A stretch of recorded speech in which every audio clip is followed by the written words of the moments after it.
Olá pessoal, eu sou André, sou professor de Química e este é o nosso segundo vídeo na série sobre cinética química, em uma abordagem voltada para o ensino médio.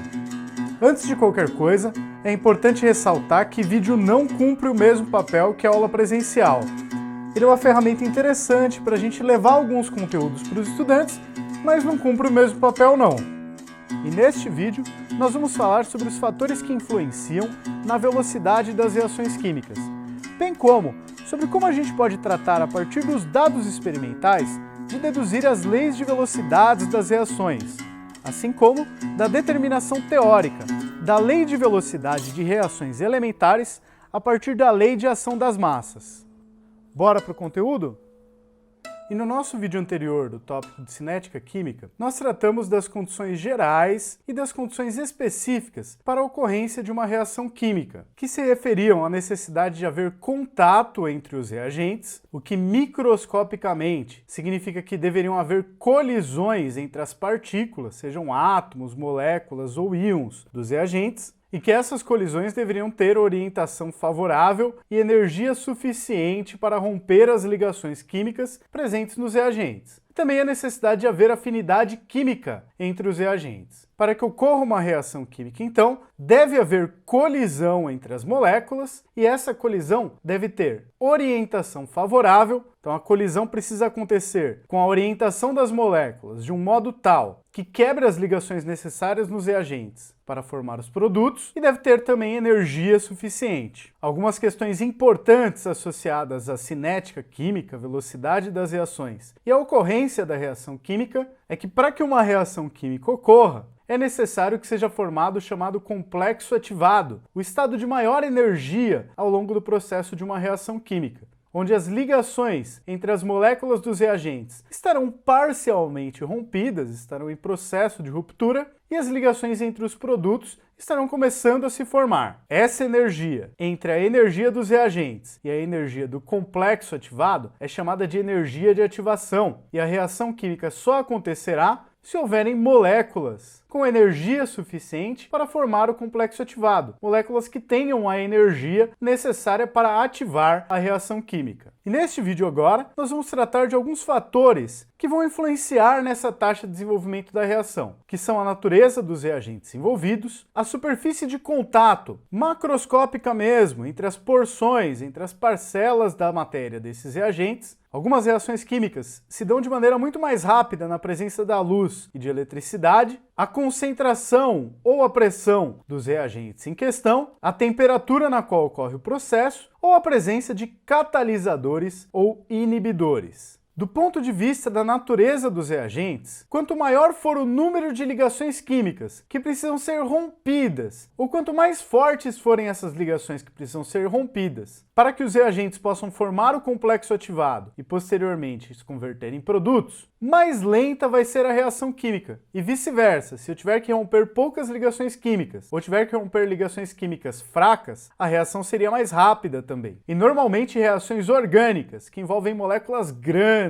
com uma série de ligações covalentes, são mais lentas do que reações inorgânicas, que acabam muitas vezes acontecendo com os íons já disponíveis e dissociados no meio aquoso. Deste modo, uma reação como a neutralização do ácido clorídrico em solução aquosa, com a soda cáustica também em solução aquosa, como a gente vê acontecendo no vídeo recente aqui do canal sobre a técnica da volumetria, da titulação, esse tipo de ligação é praticamente instantânea, é muito rápida, mesmo na temperatura ambiente de 20 graus Celsius. Mal eu coloco os reagentes em contato e já são formados os produtos, já acontece a neutralização entre ácido e base. Por outro lado, uma reação orgânica, que aqui eu coloco como a reação de combustão ou oxidação do gás metano, que é a sua reação com gás oxigênio para formar gás carbônico e vapor de água, na temperatura ambiente, a 20 graus Celsius, essa reação é muito lenta, dado que pouquíssimas moléculas desses reagentes terão a energia necessária para formar o complexo ativado, para ativar a reação química. Um outro exemplo do tipo, que talvez a gente consiga enxergar com mais viabilidade, é se eu corto uma maçã ou uma batata e deixo exposta ao oxigênio do ar. Em algum tempo acontecerá a oxidação do material orgânico na superfície desses alimentos. E a gente observa que acontece uma reação química pela mudança de cor. Só que esse tipo de reação é bem mais lenta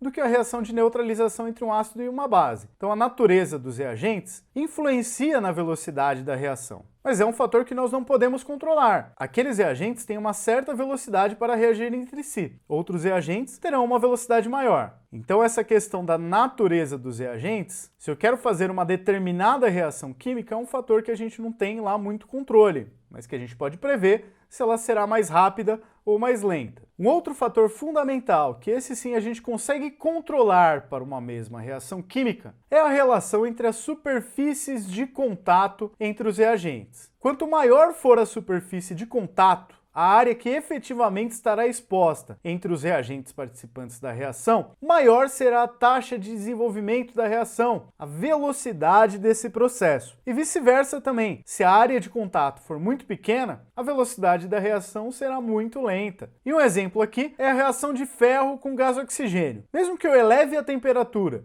dando energia para que a reação seja ativada para os reagentes, se eu pego ferro em barra, um prego ou uma ferramenta, para reagir com o oxigênio da atmosfera, essa reação é muito lenta, a gente não observa essa transformação acontecer muito rapidamente. Isso porque os átomos de ferro que terão a capacidade de reagir por esse processo são apenas os átomos de ferro da superfície do material. O interior da barra de ferro, do prego ou da ferramenta não estão expostos ao oxigênio do ar, então vão demorar um tantinho para reagir. Por outro lado, se eu pego uma porção de ferro, como por exemplo a gente encontra na palha de aço que a gente usa na cozinha, que tem uma superfície de contato com o oxigênio muito maior do que aquela que está na barra de ferro, essa reação é muito mais rápida, já que o contato microscópico entre as moléculas de oxigênio e os átomos de ferro da superfície da palha de aço é muito mais efetivo, já que a área superficial da palha de aço é muito maior do que se eu pegar a mesma quantidade de ferro em uma barra. Um outro exemplo aqui relacionado à superfície de contato tem a ver com a conservação dos alimentos. Se eu tiver carne moída ou uma carne em peça, considerando todas as outras condições, como principalmente a temperatura, correspondentes nos dois casos, qual será que vai degradar mais rápido? A carne moída ou a carne em peça? Outro fator que pode acelerar determinadas reações químicas, e aí no caso isso é específico para essas reações químicas, é a presença de luz ou eletricidade. Então algumas reações químicas são ativadas por luz ou por eletricidade, como por exemplo a reação entre gás hidrogênio e gás cloro. Se eu estiver em um ambiente fechado que não permite a entrada de luz, essa reação é muito lenta.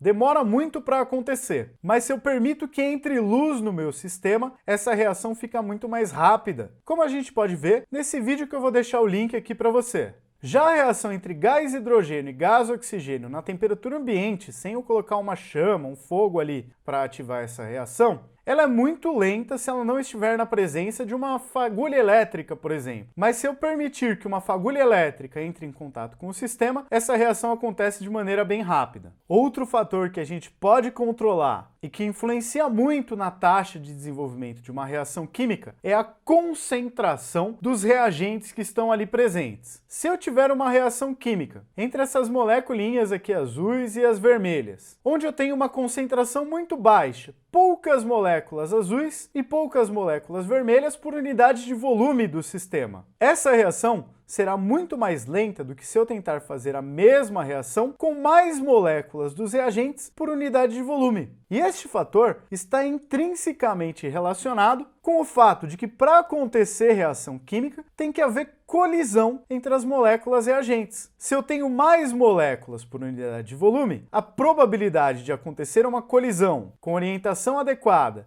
e energia suficiente é maior do que se eu tiver menos moléculas por unidade de volume. Um outro fator análogo, que basicamente tem a mesma relação, especialmente para reações envolvendo gases, é o fator da pressão. Se a pressão for muito baixa, a probabilidade de haver uma colisão efetiva entre as moléculas que gere uma reação química é menor do que se eu tiver uma pressão alta. Mais um fator determinante e que a gente consegue controlar para a taxa de desenvolvimento, para a velocidade de uma reação química, é o fator da temperatura. Fator este que está associado diretamente às colisões entre as moléculas terem energia suficiente para romper as ligações dos reagentes. E a temperatura vai acelerar o desenvolvimento de uma reação química, seja para uma reação exotérmica, aquela que libera energia na forma de calor a pressão constante, seja por uma reação endotérmica, aquela que absorve energia na forma de calor a pressão constante. Isso porque, a uma maior temperatura, eu tenho mais moléculas naquele sistema com energia cinética suficiente para formar o complexo ativado. Se nós usarmos um pouco a imaginação e tentarmos pensar em como as moléculas estão se movendo dentro de um sistema onde vai ocorrer uma reação química, não é de se esperar que as moléculas tenham todas a mesma velocidade dentro de um sistema. A temperatura está associada à energia cinética média das moléculas, e não é a energia cinética de cada uma das moléculas que estão ali presentes. O que quer dizer que dentro de um sistema a uma dada temperatura, eu terei certamente moléculas que tenham menos energia cinética, que estejam mais lentinhas, com uma menor velocidade, e eu terei também moléculas que têm uma maior energia cinética, que têm uma maior velocidade. As moléculas que conseguirão efetuar colisões com energia suficiente para quebrar as ligações químicas dos reagentes são as moléculas com mais energia cinética, com maior velocidade. Então, a uma dada temperatura, aquelas moléculas que vão conseguir reagir de início são as moléculas mais rápidas, com maior energia cinética. E as moléculas mais lentinhas não vão conseguir formar o complexo ativado, não vão conseguir quebrar a ligação entre os reagentes. Se eu aumento a temperatura, o que acontece é que a energia cinética média das moléculas fica um pouco mais alta. Isso não quer dizer que todas as moléculas terão uma velocidade muito alta, uma energia cinética suficiente para ativar a reação química. Mas a distribuição da energia cinética em torno dessa velocidade média fará com que mais moléculas, um número maior de moléculas, tenham energia cinética suficiente para quebrar as ligações dos reagentes e formar o complexo ativado. Então, temperatura mais alta favorece a formação do complexo ativado e favorece, portanto, a taxa de desenvolvimento da reação química, deixa a reação química mais rápida. E a gente usa dessa influência na taxa de desenvolvimento das reações químicas no nosso dia a dia. Se a gente quer que um feijão ou uma comida qualquer cozinhe mais rápido, a gente quer aumentar a velocidade das reações químicas que envolvem a quebra de algumas ligações na comida crua. E para que essas reações sejam mais rápidas, é melhor que as temperaturas sejam mais altas. Daí a gente usa a panela de pressão ao invés da panela normal para cozinhar. Já que quando a pressão é mais alta, a temperatura de ebulição da água fica maior. Como a gente pode entender a partir do tópico de deslocamento de equilíbrio químico, que já tem vídeo aqui no canal. Por outro lado, como a gente quer que a nossa comida dure mais, a gente quer que a taxa de desenvolvimento das reações de degradação desses alimentos sejam mais baixas, não é?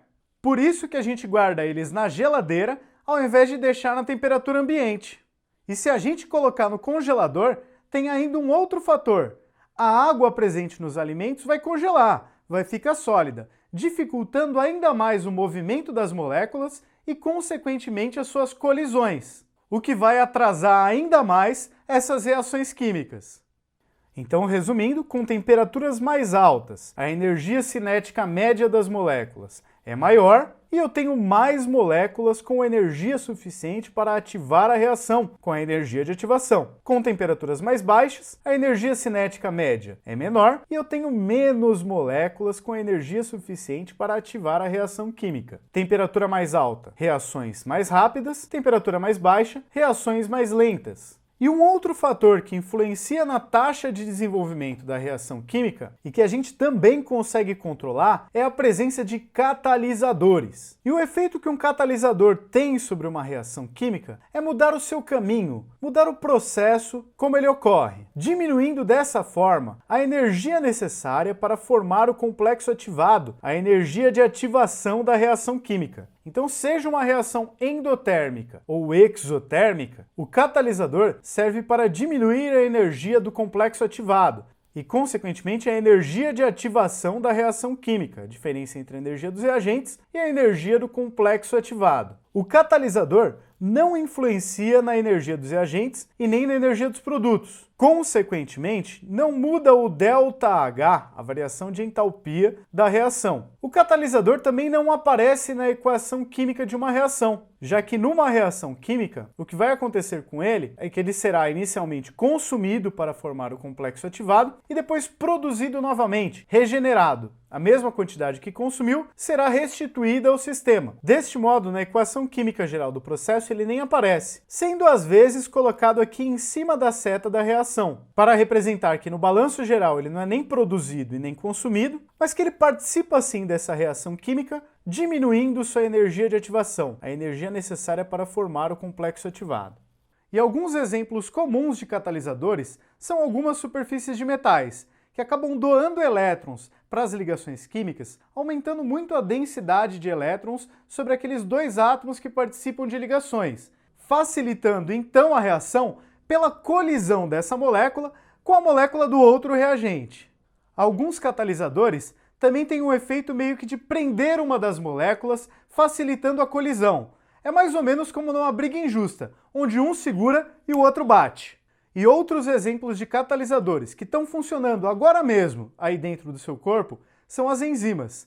As enzimas são catalisadores biológicos. Elas aceleram reações químicas que levariam muito tempo para acontecer se não tivesse esses catalisadores ali, permitindo uma série de reações biológicas que não aconteceriam se não fossem essas enzimas. Ou, na verdade, aconteceriam depois de muito tempo, o que seria inviável para o desenvolvimento da vida. Então o catalisador não altera quem são os reagentes e quem são os produtos formados. Também não altera a energia desses reagentes e desses produtos, portanto não alterando a energia liberada ou a energia absorvida em uma reação química. O catalisador não é nem produzido nem consumido. A sua quantidade em uma reação química se mantém constante ao longo da reação. O que um catalisador faz é mudar o caminho, como se fosse encontrar um atalho para essa reação química acontecer, diminuindo sua energia de ativação e por isso aumentando a sua velocidade. Parecido com os catalisadores, só que tendo o efeito contrário, nós temos os inibidores. Um inibidor é uma substância que participa também da formação do complexo ativado, mas ao invés de ajudando, de facilitando, dificultando a formação do complexo ativado, aumentando a energia de ativação. Então, se a reação original se dá com uma certa energia de ativação, a reação na presença do inibidor se dá com uma energia de ativação mais alta, tornando mais difícil a reação acontecer e mais lenta. E um exemplo cotidiano de inibidores são alguns conservantes utilizados para aumentar a duração de algum alimento. Na degradação dos alimentos, nós queremos que a taxa de desenvolvimento, que a velocidade seja lenta, então as substâncias inibidores podem cumprir um papel importante nesse sentido. Assim como os catalisadores, os inibidores não são consumidos e nem produzidos na reação química. O tanto deles que é consumido na formação do complexo ativado é regenerado após a formação dos produtos. E um outro exemplo de inibidor é a presença do cátion hidrônio, aquele cátion que é liberado pelas substâncias ácidas ao reagir com a água. E esse cátion funciona como inibidor numa reação que é espontânea, que é a degradação do peróxido de hidrogênio, H2O2, que está presente na água oxigenada, que espontaneamente tende a formar água e gás oxigênio. Mas se a gente vai comprar um frasco de água oxigenada na farmácia, a gente espera que tenha H2O2 e não água e gás oxigênio. Então a gente quer que essa reação seja lenta, que a água oxigenada dure na prateleira por um tempo suficiente para vender e para a gente consumir. Então, se eu deixar o meio um pouco ácido, com mais H3O+, eu consigo inibir essa decomposição que é espontânea do peróxido de hidrogênio na água oxigenada. Tá, mas nós já aprendemos a calcular a taxa de desenvolvimento de uma reação a partir da variação das concentrações dos reagentes e dos produtos. Já analisamos isso tanto do ponto de vista dos dados apresentados em tabelas para concentração em função do tempo, como do ponto de vista gráfico. Do mesmo jeito que a gente faz lá em cinemática na física, para calcular a velocidade. A gente consegue a velocidade fazendo delta concentração por delta t, tanto na tabela como no gráfico, delta concentração por delta t também. Só que do mesmo jeito lá na física, a gente queria as leis de Newton para entender o que influencia na velocidade de um movimento. Aqui na química também, a gente precisou desenvolver leis que permitissem que a gente quantificasse, pudesse prever a velocidade de uma reação química a partir das informações que a gente tem do sistema, sua temperatura, as concentrações dos reagentes e assim por diante. E nós vamos investigar isso aqui a partir da chamada lei de ação das massas. Como as massas de reagentes, representadas ali por suas concentrações, influenciam na velocidade de uma reação química. E nós vamos focar então na contribuição de dois químicos noruegueses, o Cato Maximilian Goldberg e o Peter Wash. E dito de uma maneira geral, para a gente conceituar aqui essa ideia, o que a lei de ação das massas vai dizer é que a cada temperatura, a taxa de desenvolvimento, a velocidade de uma reação química é diretamente proporcional ao produto das concentrações em quantidade de matéria dos reagentes, elevadas a expoentes determinados experimentalmente. Ou seja, a TD, a taxa de desenvolvimento da reação, será igual à concentração de cada um dos reagentes com um certo expoente, que é determinado pelo experimento, vezes uma constante. TD é proporcional a A elevado a um expoente alfa, por meio de uma constante de proporcionalidade K. E é proporcional também à concentração de B, elevada a um expoente beta, por essa mesma constante de proporcionalidade. Tá, mas isso parece que não me diz muito, né? O que é esse tal desse K e o que são esses alfa e beta, esses expoentes aqui das concentrações? E é importante aqui a gente destacar que o K ele é uma constante se a temperatura do sistema for mantida constante. Na verdade, é no K, na constante de velocidade dessa reação, que está incluído o efeito da temperatura. Se a temperatura é mais alta, a taxa de desenvolvimento da reação é mais alta. Se a temperatura é mais alta, o K é maior. O mesmo valendo para as temperaturas baixas. Temperaturas mais baixas têm menos energia cinética média nas moléculas, a velocidade da reação é menor e o K é uma constante de um valor menor. Já os expoentes alfa e beta, a princípio, a gente só pode determinar eles experimentalmente, a menos que a gente conheça em detalhes quais são as etapas de ocorrência daquela reação química. E para entender um pouquinho isso, eu vou falar primeiro, antes da gente entrar para o caso mais geral, sobre o que é uma reação elementar. E uma reação elementar é uma reação química que acontece de uma vez só, em uma única etapa. Precisa haver uma única colisão entre as moléculas reagentes. Se essa colisão for efetiva, tiver orientação adequada e energia suficiente, quebram-se as ligações dos reagentes, formando o complexo ativado, e esse complexo ativado se transforma no produto. Então é papum. Chocaram as moléculas reagentes em uma colisão efetiva, vai formar o produto e pronto. Uma única etapa. Nestas reações elementares, a minha lei de ação das massas, onde TD é proporcional à concentração dos reagentes elevada a um expoente, se simplifica para uma situação que a gente consegue entender muito melhor até do ponto de vista da probabilidade das colisões. E essa situação é a seguinte: esses expoentes, alfa e beta, que a princípio só poderiam ser determinados experimentalmente, em uma reação elementar, que se dê em uma única etapa, esses expoentes serão, na verdade, os coeficientes de balanceamento, os coeficientes estequiométricos da substância A e da substância B nessa reação química.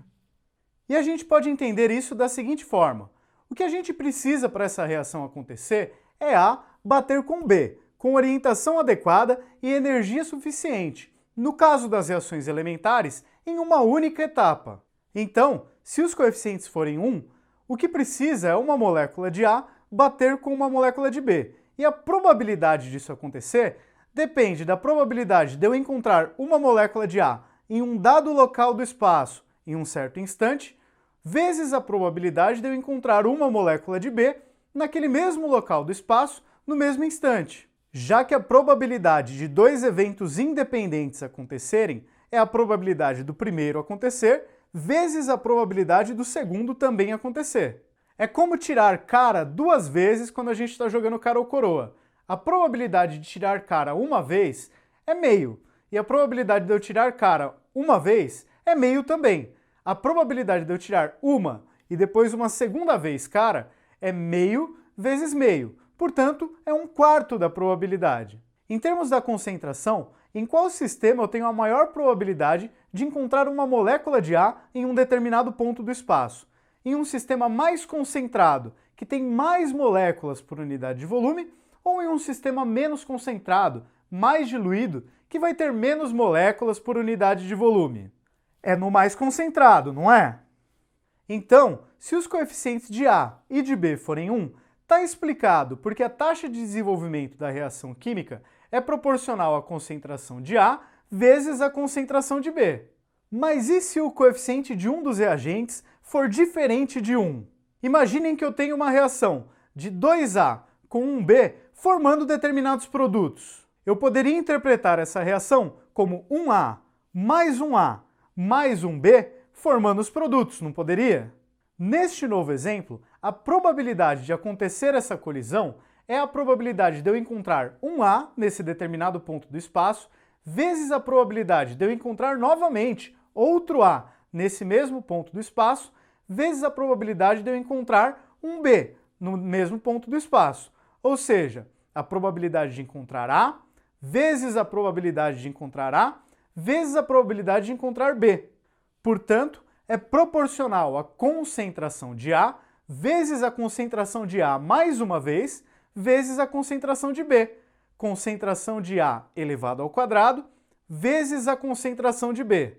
Para além das concentrações, aqui na reação elementar, o K também só depende da temperatura, como em qualquer caso em geral, só que aqui os coeficientes alfa e beta, que a princípio seriam determinados experimentalmente, na reação elementar serão os próprios coeficientes estequiométricos, os coeficientes de balanceamento de cada um dos reagentes envolvidos ali. E um exemplo aqui de uma reação elementar é a reação entre o cátion H3O+, o cátion hidrônio do ácido, e o ânion OH-, aquele que é produzido pelas bases. H3O+, mais OH- formam 2H2O. Essa reação se dá em uma única etapa. Um H3O+ choca com o OH-, formando duas águas. Como essa é uma reação elementar, a taxa de desenvolvimento da reação é uma constante que vai depender da temperatura vezes a concentração do H3O+, elevada a 1, que é seu expoente por ser o coeficiente de balanceamento do H3O+, numa reação que é elementar, vezes a concentração do OH-, elevada também a 1, que é o seu coeficiente estequiométrico, seu coeficiente de balanceamento aqui. A velocidade dessa reação dependerá também do K, da constante de velocidade, que é uma função da temperatura. A depender da temperatura, o K será mais alto ou o K será mais baixo. Só que a maioria das reações que a gente pode vir a estudar não é uma reação elementar. Ela não ocorre em uma única etapa. A gente representa ela como uma única equação química, mas na verdade nós temos várias reações químicas que somadas dão esta reação como uma reação global, do mesmo jeito que nós já vimos em vídeos anteriores aqui. Só que macroscopicamente, na hora de observar a reação química, parece que é um evento único, uma reação só, mesmo que do ponto de vista das moléculas estejam acontecendo várias etapas. E neste caso, os coeficientes que vão servir como expoentes da concentração dos reagentes nessa reação, o alfa e o beta, não serão os coeficientes de balanceamento da equação química geral, mas sim os coeficientes de balanceamento da chamada etapa lenta dessa reação química. Que no caso aqui, como nós temos uma reação em duas etapas, é a etapa que possui a maior energia de ativação. Olhando aqui mais em detalhes como acontece essa reação, que na verdade é em duas etapas, nós temos na verdade uma primeira etapa, onde o H2, o gás hidrogênio, reage com duas moléculas de NO, formando uma molécula de N2O e uma molécula de água. Numa segunda etapa, outro H2 reage com o N2O formado na primeira reação, formando uma molécula de N2 e mais uma molécula de água. Somando as duas equações químicas, o N2O, que foi formado na primeira reação e consumido na segunda equação, nem aparece na equação global. Somando as duas, eu tenho 2H2 como reagente, 2NO como reagente, um N2 como produto e 2H2O como produto. Se eu pensasse que essa reação acontecesse em uma única etapa, então que a equação global fosse a única etapa de acontecimento dessa reação, eu esperaria que a lei de velocidade dessa reação fosse uma constante vezes a concentração de H2 elevada ao quadrado vezes a concentração de NO também elevada ao quadrado. Só que não é dessa forma que acontece, essa reação não é elementar. E nessa reação em duas etapas, a primeira etapa é a que tem a maior energia de ativação. A etapa que determina a velocidade da reação é a primeira etapa. É a etapa lenta dessa reação. Se eu estiver jogando água num funil para cair num copo, não importa a velocidade com a qual eu despejo a água no funil, porque ela é muito mais rápida do que a velocidade da água passar pelo gargalo, passar pelo funil. E é esta segunda etapa, a etapa mais lenta, que vai determinar, no fim das contas, a velocidade do processo como um todo. E o mesmo raciocínio valeria se eu tivesse a situação inversa, a etapa mais lenta primeiro e a etapa mais rápida acontecendo depois. Se eu tiver a água escorrendo por um funil e depois passando por uma peneira, a etapa da peneira é muito mais rápida do que a etapa do funil. Deste modo, a etapa que vai determinar a velocidade do processo é novamente a etapa lenta, a etapa do funil. E um outro exemplo do cotidiano é o trânsito nas grandes cidades. Algumas pessoas têm a impressão de que se elevasse a velocidade máxima de algumas vias, de que as pessoas chegariam mais rápido nos seus destinos.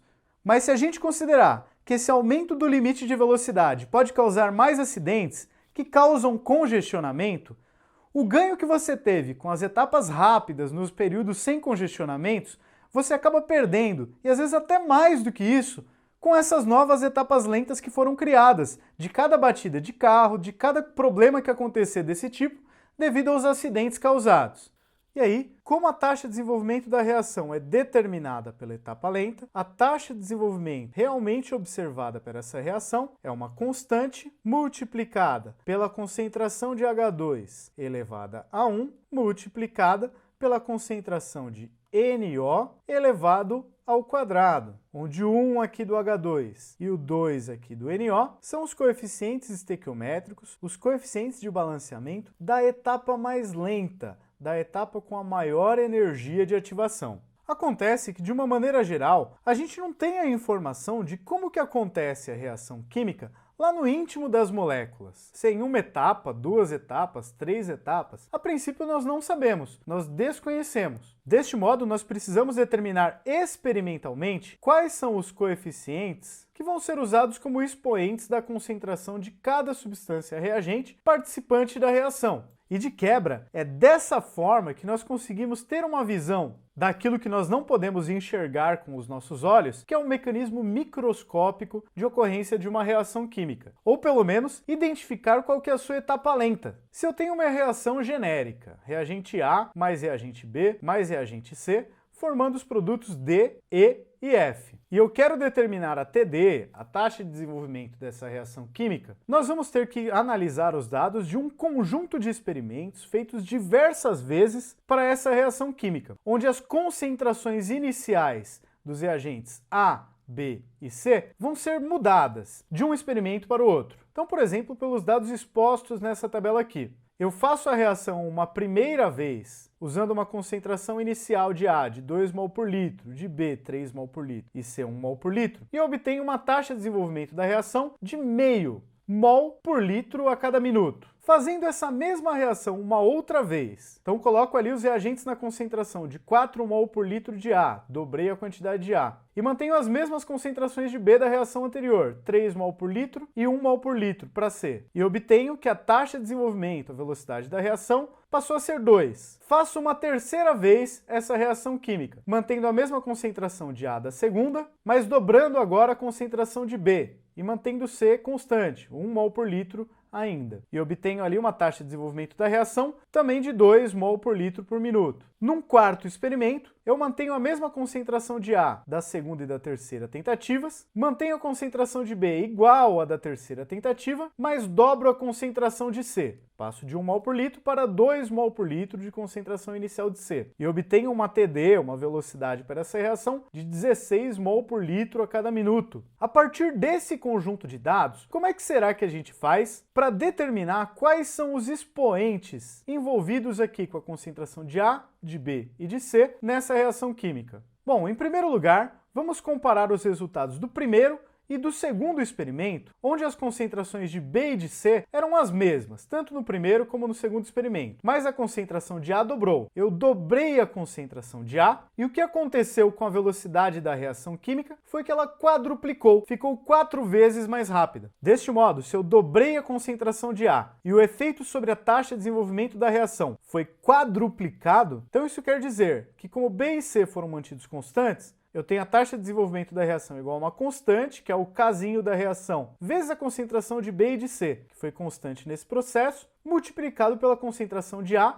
a um determinado expoente. Qual será esse expoente? E nesse caso, o expoente será 2, já que ao dobrar a concentração de A velocidade da reação foi quadruplicada. É como se eu tivesse concentração de A vezes concentração de A na taxa de desenvolvimento da reação química. Quando eu dobro A, eu passo a ter 2A vezes 2A. Dobrei a concentração de A, vou quadruplicar a taxa de desenvolvimento. E desse modo nós determinamos então um dos expoentes, o expoente do A, aqui na lei de velocidade. Para determinar o expoente do B, eu vou precisar pegar outros experimentos. No caso aqui, o segundo e o terceiro, onde a concentração do B varia, a concentração do A é constante e a concentração do C também. E comparando esses dois experimentos, nós vemos que quando os outros reagentes são mantidos em concentrações constantes e a concentração do B dobra, o que acontece com a taxa de desenvolvimento da reação química? No caso, não aconteceu nada. A taxa de desenvolvimento da reação química se manteve constante, ela é independente da concentração de B.